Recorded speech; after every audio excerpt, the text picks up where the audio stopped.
Lots of emotion here tonight at the Palace of Auburn Hills for the last show. Bob Seger is on stage right now. So many fans shared their memories with us here at the Palace. Some others plan to make their own tonight. The final scene right here. Well, it's the end of the Palace, and it's Bob Seger. Outside the Palace of Auburn Hills tonight, fans lined up for the final show to see none other than Bob Seger.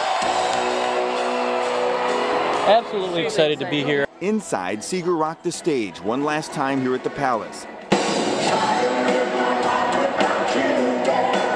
For some, it's hard to imagine the Palace being a thing of the past, so they wanted to make tonight a memorable one, like Anthony Bordell, who gave his sister a special surprise right in front of us. We're sitting front row tonight, for sure.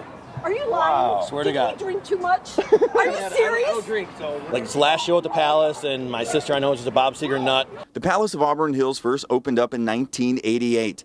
It's been home to many great performances on stage, and who could forget the bad boys on the court?